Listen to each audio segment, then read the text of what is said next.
So I'm going to sing another chant now. So that was a nigun, which is the Hebrew word for melody. Also pronounced nigun and Yiddish.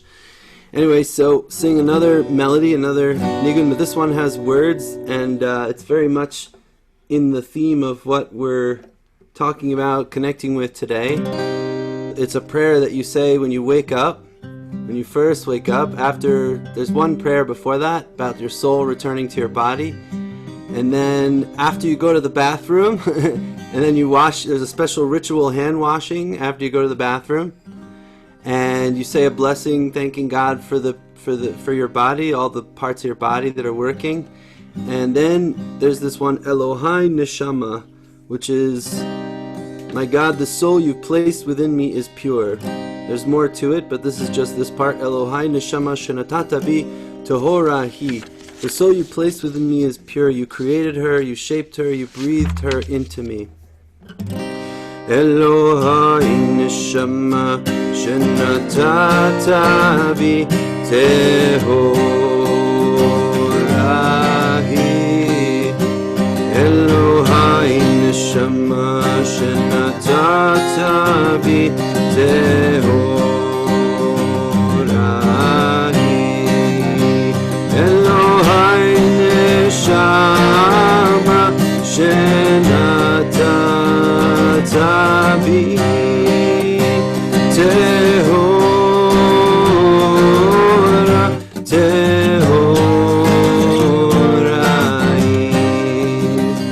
You can sing it with me even without the words, just the melody. Sometimes the melody is better because the words get in the way.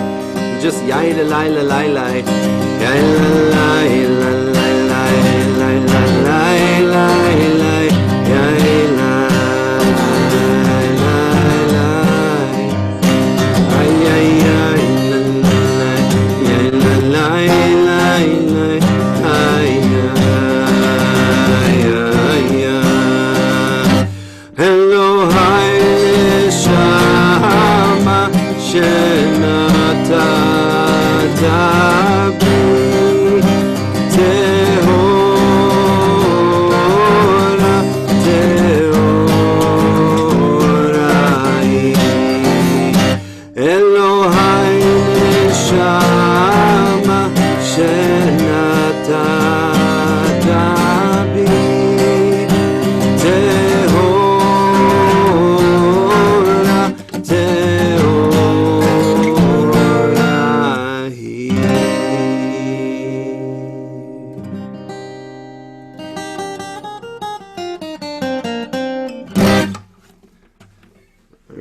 Should I keep going, or should we start? What do you think? I think we'll get started. I know we're All right. expecting a lot more people, but we're just going to respect the time and know that a bunch of people will be dialing in after the. So hello everybody, shalom. I wish I could actually be in the same room with you all. My name is Aaron, Rabbi Aaron Filmus, and I'm working here in Rhode Island and at a synagogue, and also I raise goats and chickens, and I've been really tuning into the powers of nature for most of my life, and was really glad to be able to work with Miriam on developing these ancient traditions towards the healing that we all need right now, the planet needs right now. So really grateful to be here today. I'm Miriam Katz. I am honored that all of you have chosen to spend your time with us today. I have been studying shamanism and practicing shamanism, and a question that kept emerging for me was, what are the shamanic roots of monotheism, and specifically through my tradition, through the Jewish tradition, the one I was raised in, and never really felt, would feel little moments of connection here and there. But through this exploration that Rabbi Aaron and I have been doing for, I think, about a year now, we've been really mining what are these mystical earth-based roots of the Jewish tradition and ultimately of monotheism, and how do we make these available, accessible, so that more people can, who are looking for that deep earth-based connection can tune in and connect in with that practical mysticism that is accessible to all of us. So we're here today to, start offering this, and we're offering this in concert with what's happening in the Jewish calendar, which is, which obviously is also very linked to the Christian calendar. This week, we start the holiday of Passover, and today happens to be Palm Sunday also.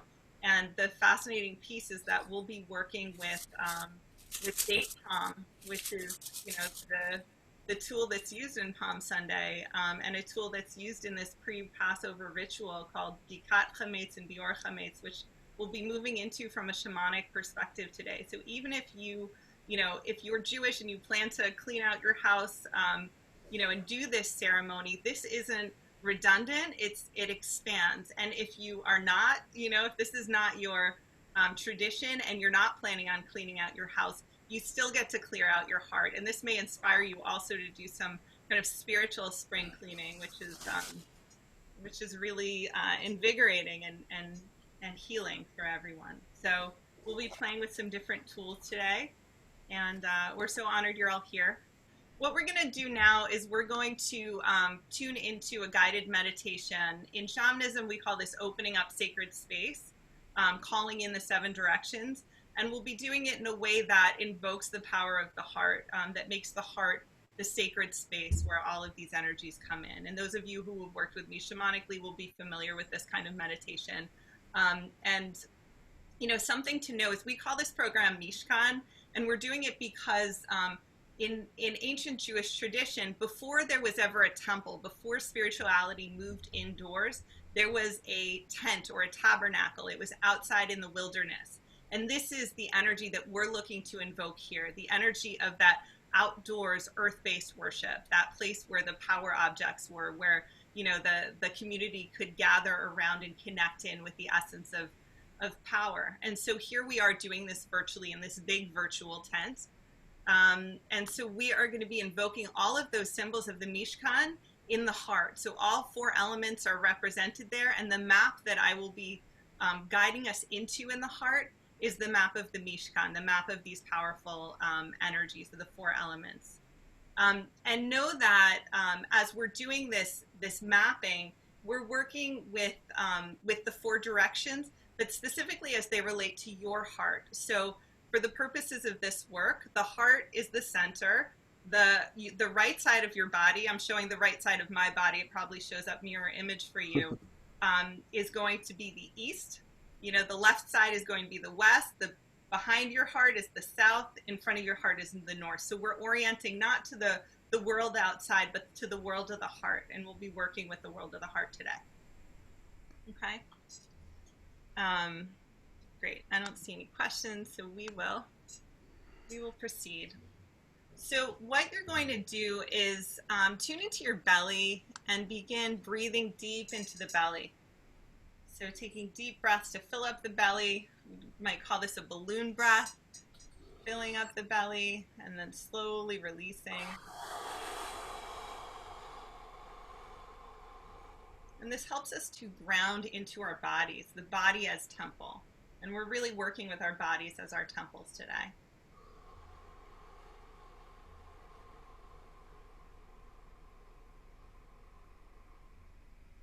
And I'll begin drumming. And shamanically, the sound of the drum is used to bring us into a deeper state of consciousness, a state of connection. It slows down the brain waves. It allows us to shut off the logical mind, the left brain, and to move more into that open, right-brained, creative space. So we'll listen to the drum, and we'll tune into our hearts. So bringing your awareness to your heart space. This is in the very center of the chest. And energetically, the heart is the center of the body. And as you connect in with the heart, asking the heart to serve as the sacred space for our work here today, we're going to invite the heart to become a living altar. So you can imagine that living altar, whatever shape looks right for you, feels right for you. And we're going to begin bringing in the different directions into the heart. And so we'll drop our awareness down from the heart, moving all the way down the spine, moving to the base of the spine, and imagining that there is a thick hollow root extending down from the bottom of the spine, moving all the way into the ground beneath you, moving down into the earth, and that root is moving down through the layers of the earth, all the way into the center or heart of our earth. And know that energy moves with intention. And so just by intending it, you are connecting in with that essence energy at the heart of the earth, that energy that gave birth to all life on this planet. And so we're connecting in with the molten core of the earth. And I like to see her energy as silver. We're going to invite this nurturing, nourishing Mother Earth energy to rise up through that thick hollow root. So imagining your root is thirsty and it's just drawing up as much of that Mother Earth energy, that nourishing energy, as you can bring into your body. Bringing that silvery light all the way up into the base of the spine, filling up the pelvic bowl and sacrum.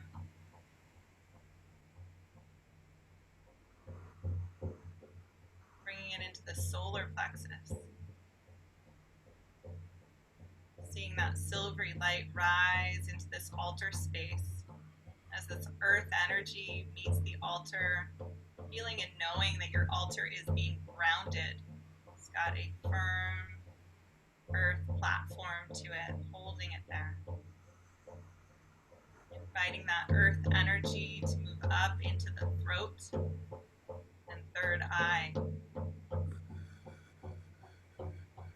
Third eye at the center of the brain. Inviting that earth energy up into the crown of the head, the top center of the head. Sending it out through the crown, all the way up into the sky above you.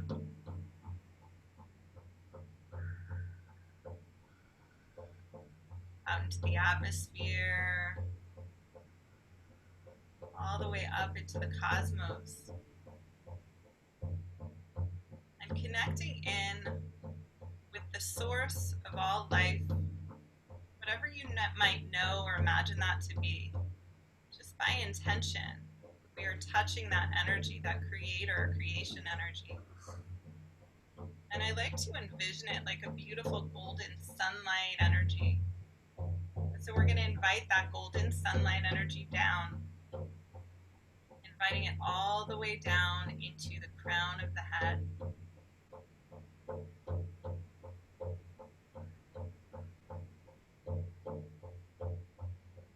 And as that golden sunlight energy warms and enters through the crown, feeling it fill up the third eye, the center of the brain, moving down into the throat,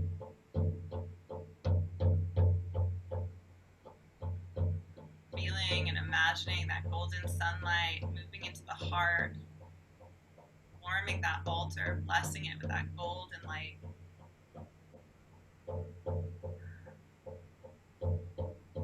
Bringing it down into the solar plexus, warming the sacrum and pelvic bowl, down into the root at the base of the spine, sending it all the way down through that thick hollow root.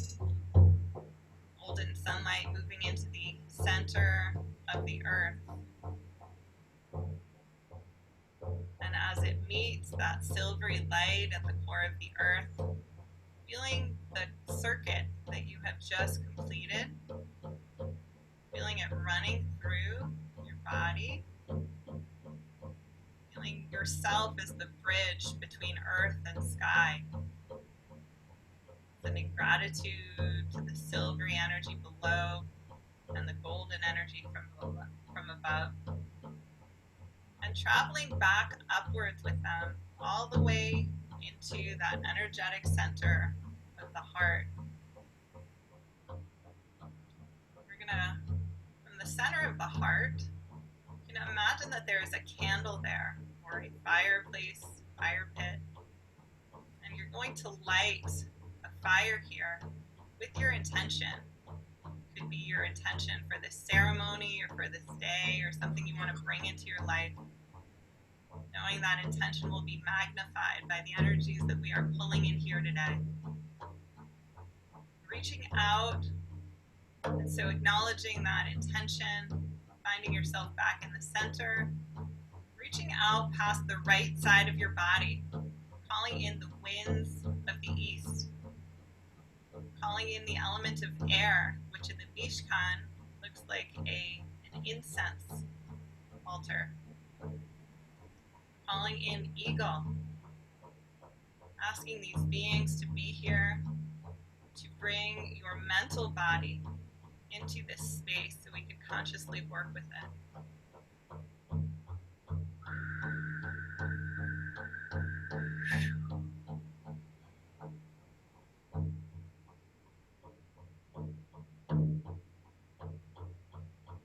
Feeling these beings gather here, bringing their power, bringing them into your heart, feeling your heart expand with that power. Calling in the winds of the south from the back of the heart. Calling in the element of fire, which in the Mishkan shows up as a menorah, a lamp with 7 branches. Calling in lion to be here, asking them to bring our spirit, our spiritual body into this space, into a space of conscious awareness, so we can bring everything into balance.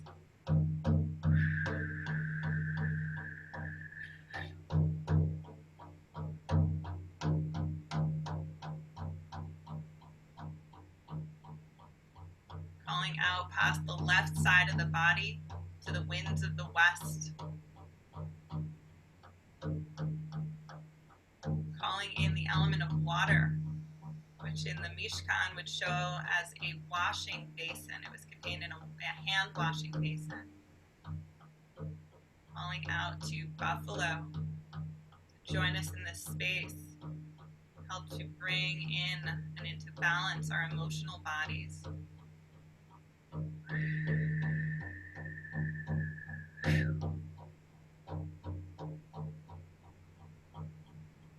Feeling the difference as these beings join this space in your heart. Calling out past the front of the heart to the winds of the north, inviting them in. Calling in the element of earth, which would show up as bread baked from the earth. Calling in our very first human ancestor to be in this space with us, to bless us here, to invoke our physical bodies, the physical layers of our bodies, bringing everything into balance.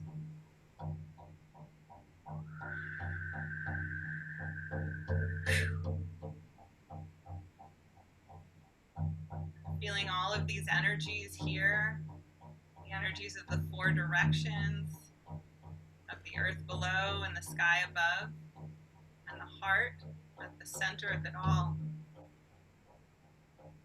Feeling the convergence of these energies and their impact on your body, on your awareness.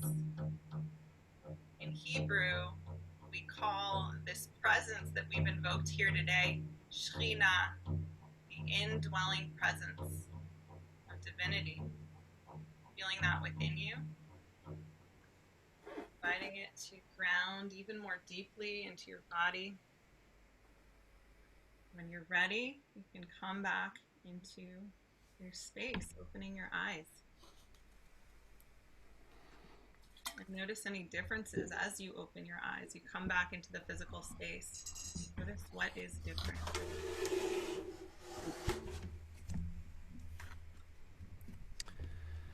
Today we're gathering to do a ritual that is based on preparing for Passover. We're almost at the full moon of Passover, which is this week. It's the month of, it's called Chag HaAviv, the festival of spring. And so as the story goes, when the Israelites were escaping from slavery, they left so quickly that their bread didn't have time to rise. And so they had these round breads that were flat and somewhat floppy, not necessarily as stiff as the matzah that we have today. And they wrapped the roasted lamb and the bitter herb in that matzah, and they ate it that night. And so to relive the Exodus every year, Jewish people are obligated to imagine that they're actually leaving Egypt themselves. So we get rid of all the leavened grain products in our homes, and we eat only unleavened bread during Passover.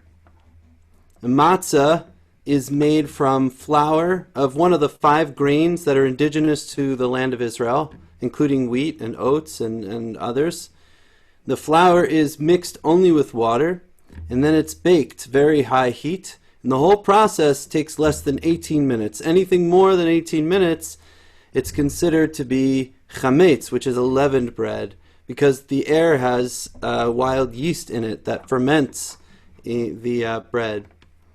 And so the other reason, besides that they left Egypt in a hurry, the other reason that we eat matzah at this time of year is because in the ancient temple, the Mishkan, the portable outdoor tabernacle, it was a microcosm of creation. As Miriam said, it has all the elements of creation in it. And when they had bread in the temple, they only had unleavened bread. They only had matzah. And because it was pure flour and water, unadulterated sustenance from the land. So chametz, leavened products, represent our puffed up or inflated false sense of self, the fermentation or rotting of our pure selves, the illusions and the lies that cover up our true selves. Each of us, as I sang earlier, Elohai neshama shenatata bi, that each of us has a pure neshama, a soul breath that is within us, that will shine with this great light, but there's this schmutz that builds up and covers it up over the course of the year every day, and it blocks the pure light of the soul. In Kabbalah, Jewish mysticism, this schmutz is called a klipa, or a peel, or a lifeless husk, and it leaches the life force away from us, and it fuels our negative thoughts and emotions and actions, and it blocks us from fully being a channel for the light of the divine. So to prepare for Passover, the festival of spring, rebirth, and renewal, we clean out our homes of the chametz, of the leavened products, and in so doing, we turn our bodies and our homes into temples, into a holy Mishkan, where the Shekhinah, the divine presence, feminine presence of the divine, can dwell. So on the night before the full moon of Passover, after we've cleared out, as you know, we give away chametz, or we put it away so we can't see it, we do a ritual search for chametz, for leavened products. It's called bidikat chametz. So as the sun goes down, it gets dark, and we hide 10 pieces of bread somewhere in our house, and it represents those husks that cover the divine emanations. It's the Kabbalistic emanations, the sort of the image of God, the tree of life. There's 10 of them. So we hide 10 pieces of bread to represent those klipot. And then we go and we search for those 10 pieces of bread. We turn off the lights and we look high and low with the candle, with the light of a candle, for those crumbs in the corners of ourselves, what's old and crusty and not serving us anymore. We shed anything that won't be helping us for our higher purpose. We evict those dark and destructive forces. Sephardic Jews use a knife to check all the nooks and crannies, and they have a bowl with a piece of bread and salt for protection. And Jews from Eastern Europe use a feather, we'll talk about that later, to sweep the chametz into a wooden spoon. Here's my visual. Got my feather here. So they sweep it into the wooden spoon and then take that chametz and then put it into a bag until you collect all 10 of them. And these rituals help us open up the possibility for change when we thought it was impossible. It invites us to transform in ways and touches us in places that maybe talk therapy doesn't do alone. So it's a time that maybe now we can start to think about it, bring our intention. What old patterns or ways are we ready to release at this time as we approach the full moon of spring? What are we ready to eradicate? Is there an addiction that was maybe a medicine or a salve at one point, but now has become a poison, leeching away the life force from us? What old stories about ourselves or the people we love is keeping us from fully letting that light shine or keeping us in fear? What residue of fear and shame has grown on our hearts like chametz, and we're ready to release it in order to become free? So this is the chametz that we're searching for, and to burn up in the fire of our hearts, on the altar of our hearts. So the next day, after that bag has been collected, we light a bonfire or a campfire. We say a special blessing, and we cast the last bits of chametz, that bag of chametz, onto the fire and watch it burn. And when we burn that chametz, we imagine that we're burning whatever's blocking us from being a full light unto the world. And there's this Aramaic incantation we say that renders any of the chametz that we didn't find because it was too well hidden, that it's ownerless, it doesn't belong to us, and it's like dust of the earth, and it can no longer have power over us. And now we're able to free ourselves for our truest, most purest divine selves in the world. So I just want to share with you this, I shared with you in the beginning, but I want to tell you what the words mean of this beautiful prayer we say when we wake up. Elohai neshama shenatata bi tahor rahi. My God, the soul that you've placed within me is pure. You created her. In Hebrew, the soul is feminine, neshama. You shaped her. You breathed her into me. You guard her while she is within me, and one day you will take her from me and restore her to me in the time beyond time.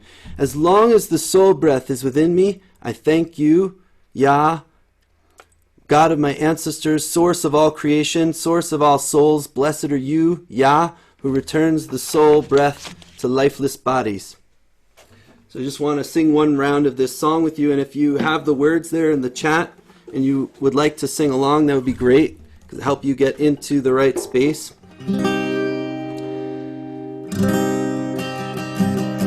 Or you can also just sing the melody. It helps to have that vibration inside of your chest and to feel the neshama. Neshama means breath and soul. It's the same word in Hebrew. It's taking in a deep breath. Elohai neshama shenatata bi tehorahi.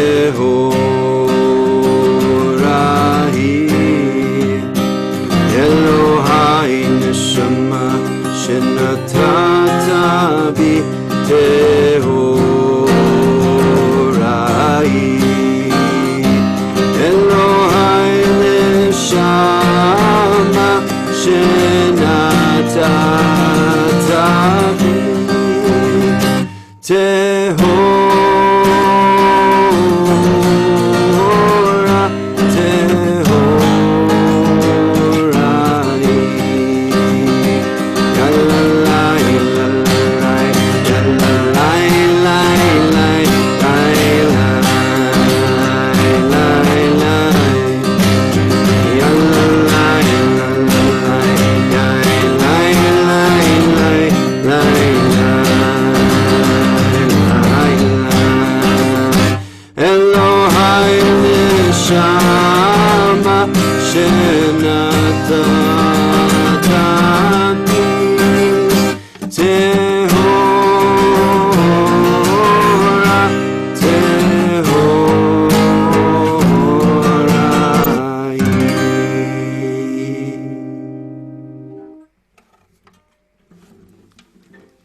about these symbols, these tools that are used. We might call them power tools, shamanic tools that are used in the ceremony that Rabbi Aaron just described. So first, we have feathers, right? And feathers shamanically have a whole bunch of meanings and uses. So the feather, first we acknowledge the source of the feather, which is a bird, right? And birds carry their own medicine, their own blessings and gifts that they bring to the world. One thing that birds are especially known by in shamanic is they have hollow bones, and that's what allows them to fly. And in shamanism, we are aspiring to become like a hollow bone. We are aspiring to hollow ourselves out, kind of all that schmutz that Rabbi Aaron was talking about, right? That extra stuff, ego, things that are getting in the way so that we can be a clear channel for the divine. And in that invocation, that's what we were doing. We were bringing in the energies of, the greater powers of the universe into ourselves. And so the more we clear ourselves out, the more we're able to be that clear channel for the divine. Feathers are also used for energy clearing, just like they're used in this ritual. So, if you've ever gone to a shamanic practitioner or healer, you might have had a feathering. So they feather down the body. They might use sacred herbs. We'll be talking about the date palm as one of those sacred herbs that becomes part of this ceremony today. They also use it to clear out space, physical space. And so this tool of walking around with fire, right, with a candle, fire is used for transmuting energy. So, we use the feathers to capture the energy. We scoop them into, and this is the element of air also represented in feathers. We're scooping it into this vessel made of wood, right, which came from the earth, and we're transmuting it into the fire. And this is a tool that anyone can do just internally. If you think about energy healing, healers work on themselves. They use these images in their own minds. They use these images symbolically. And so you can, use these images to do that internal clearing. And I'm going to guide you through a process where we do that here today. Also, what's amazing is that Sephardic Jews use salt. This is just a beautiful picture of these salt crystals on the salt box that we have here. But salt is a protective element that's been used in cultures throughout the world for protection, but it's also from the sea. So we have the element of water. So all four elements represented here in this powerful ritual. So what we're about to do is we are about to energetically, using our imagination, go into the space of the heart having 4 chambers energetically, one corresponding to each of the directions. So we invoke the directions in the heart, and now we'll go in and we'll do an energetic clearing. So we'll look at peeling away the klipot, so klipa meaning a husk or a peel, and taking away that which is not allowing the full light of the heart to shine out, to vibrate, to resonate, so that we can be our fullest self, our most powerful self. So I will use the drum again, and we will go into this guided visualization where we'll work within the 4 chambers of our heart to clear out that chametz, that which keeps us from being the full light of our souls shining through.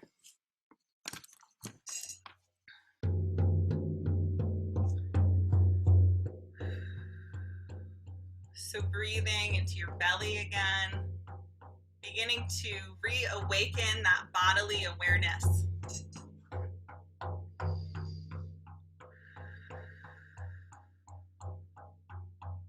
Finding your awareness in the space of your heart and imagining that the heart is encased in a peel or a husk. So maybe it looks like a corn husk, maybe it looks like a banana peel or an orange peel. It doesn't matter. Whatever resonates with you. And you're going to tune into the energy of the heart and the radiance of it specifically. So you're gonna feel into it, imagine it, and think to yourself on a scale of 1 to 10, with 10 being the most radiant that the heart could possibly be, and 1 being the least, right? 0 means there's no light at all. What number would you assign the radiance of the heart within its husk? And know that this husk represents all of the buildup that's happened within the past year, or maybe lifetime, depending when the last time you've done a heart clearing might be. You're going to start peeling that husk. Maybe you start from the east side, from the side that the sun comes up in the morning, and start working to the south, west, and north. Maybe you have your own particular direction. But peeling away the husks of the heart, allowing its radiance to shine through brighter and brighter. And once that husk has been peeled away, lifting it off of the heart and putting it in your imaginary paper bag, like that paper bag that Rabbi Aaron showed earlier. We're going to be burning this later. And then you're going to imagine that you've got your feather handy here. You're going to feather around the outside of the heart. So you're going to brush that feather down where the husk was. Just brush all around the heart, looking for all of the heavy energy, the dark energy, bringing it down and off the heart so that nothing is hiding. That light is not being hidden anymore. And as you develop a pile of this darker energy, you're going to feather it into that wooden spoon, or maybe it's a wooden dustpan, whatever works best. And you're going to put it into that paper bag, adding it to the pile to be released. And we'll move into the east chamber of the heart and begin feathering down the walls and the floors, the ceiling of that heart chamber, gathering a pile of this chametz, this heavy energy, putting it in your bag. Moving to the south chamber, running the feather down the walls like a broom, sweeping all of that heavy energy down into a pile and lifting that pile into the spoon or dustpan, putting it in the bag. Moving into the west chamber of the heart, feathering down the walls. Knowing it's okay if the chambers look the same and it's okay if they look different. This is all information. Gathering all of this energy into a pile, lifting it into the spoon, and right into the bag. Moving to the north chamber of the heart, feathering down the walls, floor, ceiling, getting this pile, lifting it into the wooden spoon, and dumping it into that bag. Bringing this bag out of the heart, and stepping into, with your imagination, into this sacred circle that we all hold here together. Imagining there's a campfire at the center of this sacred circle. We're going to put our bags one at a time into the fire with the intention that we are burning, we're transmuting into the light this dark energy, asking the fire, which in Jewish tradition is called Ima Esh, Mother Fire, this mother element, an ancestor that's here to work with us, to assist us in becoming even more radiant like the fire. Asking this ancestor to take this heavy energy, to make it light, to burn it all. Feeling the power of everyone releasing all of their heavy energy into the fire.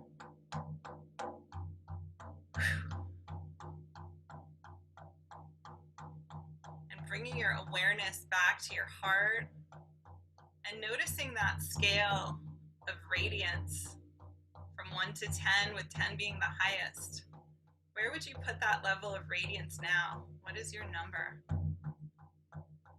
And honoring the heart for its ability to open and hold more and more light as we give it that space, that opportunity, that freedom. And when you're ready, you can open your eyes and find yourself back in the room and notice how you feel.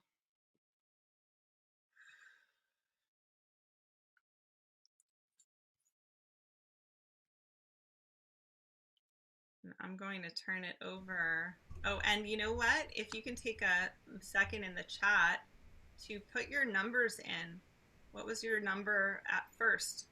And what was your number after this process? How did things shift for you, if at all? And we're going to start talking about the next element of the fire ceremony. We'll turn it over to Rabbi Aaron. Ooh, we have a 3 and then a 7, a 5 to an 8, a 7 to an 8, 5 to 9, 3 to 9, wow, 6 to 7.5, Wiggly Child included, 7 to 9, 6 to 9, beautiful. And know this is something that you can continue playing with. This doesn't have to be just for today. This is an ongoing tool. It's yours now. You can do it whenever you'd like. 2 to 8, 7 to 10. These are amazing. And even just a half a point, that's progress. That's more light, right? Even if it's just that much, that's tremendous. Its impact on you and on all the people around you. I loved when you were saying that we were in a circle and that there was like a fire in the center of the circle, our circle. And each of us, I was imagining each person stepping forward and casting their bag of chametz, of heavy, dark energy onto the fire, and this great light would come out as each person was throwing their chametz onto the fire. It was really beautiful. And it made me also think about how at this time, like, a lot of us are carrying a lot of anxiety and stress, and how, you know, the light and fire of our hearts, that passion and that love and that passion to serve a higher purpose is what can burn up these husks. Anytime that we want, we can tune into that love and that passion inside of our hearts, and it can burn up these klipot, these husks. So anyway, thank you for leading us in that. Did you want to talk about the lulav now, or is that, yeah? Okay, great. So another tool. So this is Palm Sunday, by the way. I guess some of you may know that. You know, as I understand, I don't know too much about the ritual, but people are getting palm fronds if they can. I guess they can't go to church. Maybe I've heard of a drive-through thing they set up where the pastor was giving out palms to their parishioners at a drive-through thing.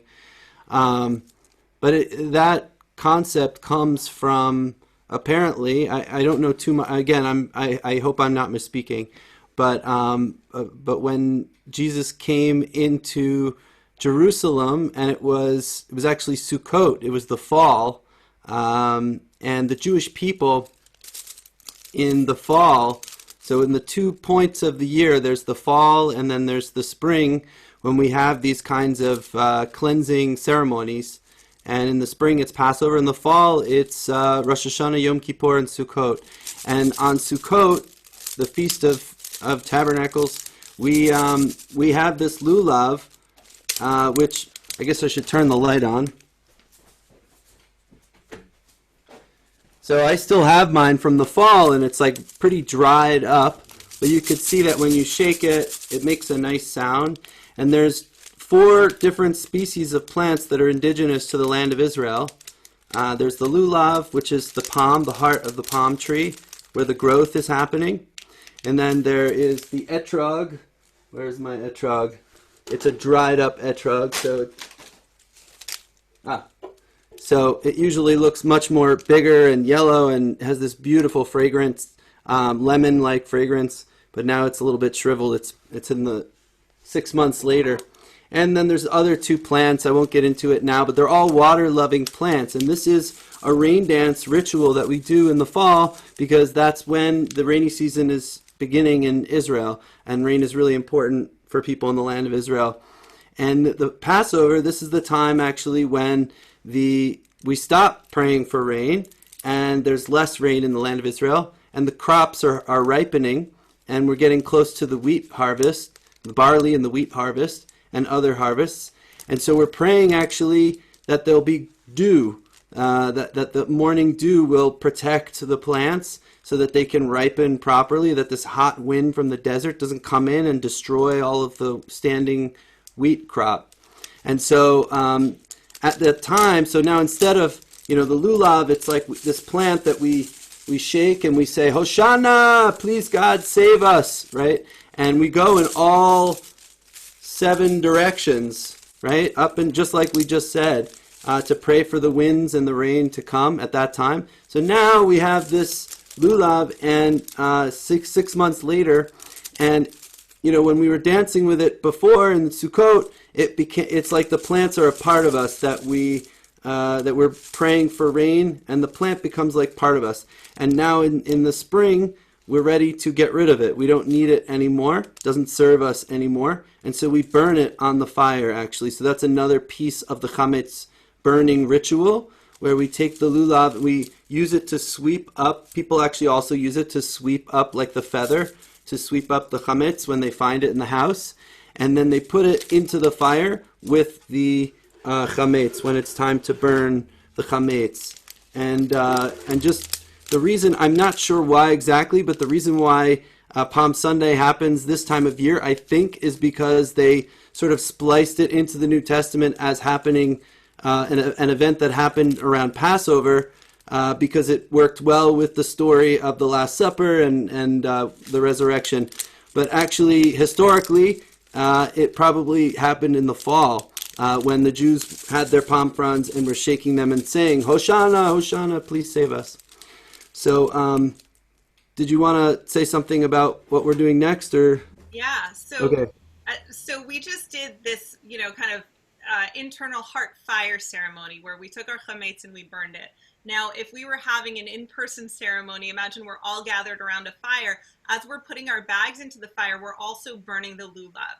And so for those of you who are familiar with this very popular shamanic practice of burning sage, right? We take a bundle of sage and we burn it, and we're honoring sage as the sacred herb that has medicine. It brings medicine to us. And so here we have this ancient, Jewish or Israelite Hebrew herb, plant medicine or tree medicine that we're getting from the date tree, from the palm date, and we're burning it as part of the ceremony. And so what does that bring is the question. And you need to look at the actual plant that it's coming from in order to understand the medicine that it gives. And so this comes from the date palm. And if you look at the history of the date from a biblical perspective, when we hear that Israel was the land of milk and honey, what they're talking about in that part of the Bible is they're talking about date honey. You can make honey from dates. Dates are this tremendously sweet, abundant fruit. If you've ever seen a picture of a date tree, you'll see tons and tons of dates hanging off of it. They're also incredibly nourishing. They're exactly the thing you want to eat after you've been fasting all day. They help to rehabilitate you. They're tremendously healing. They also, despite being sweet, balance your blood sugar. So they are a tremendous medicine.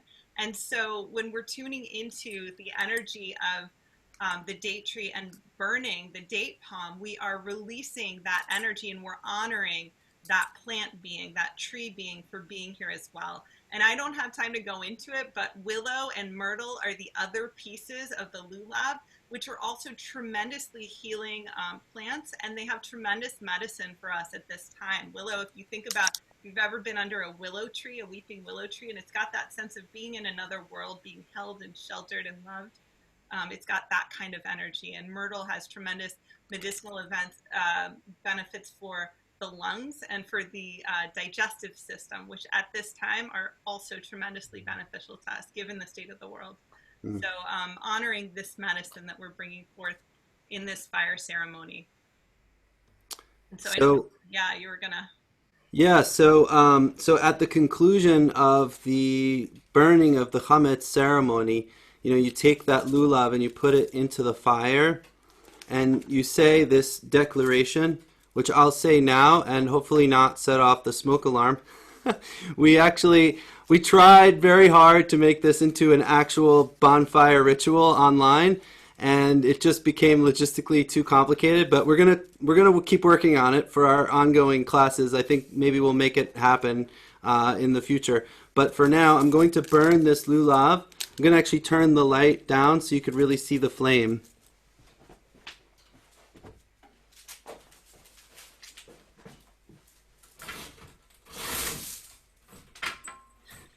So this is the declaration that we say. So I'll say this declaration in Aramaic. And by the way, Aramaic was the language that the ancient Israelites, and also Jesus included, spoke. And also it's the language that was often used in magic. Jews and Israelites were often the ones that people would go to for, and even the words abracadabra actually is an Aramaic phrase. And it means I create as I speak. And so through speech, we can change the state of reality. And so we do that when we say this incantation. What we're doing is, I'll read it in English first. All chametz and leavened products that are in my possession, which I did or did not see, which I did or did not observe, which I did or did not dispose of, are hereby nullified and ownerless like the dust of the earth. Kol hamira v'hamia de'ika virshuti, dechazite udla chazite, dechamite udla chamite, devi'arte udla vi'arte, livtel leheve hefker ka'afrag da'ara.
Want to conclude with just a melody that you can sing along with if you want, if you catch the melody. Miriam, what else? Anything else we want to conclude with? Please. Anyone who's here is now on our mailing list, so we'll be sending you information about the next few free webinars that are coming up. And then in, I think it's May 10th, we'll be launching a 7-part series for those of you who want to kind of work together as an ongoing community and delve deeper into the material. And thank you all for joining us today. So we'll be singing our way out, and you can stay as long as you would like. Thank you, everyone.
Happy Passover, happy Easter, happy spring, everyone. May we all be reborn and renewed and healed in this time. May the whole earth be cleansed and be healed. Amen.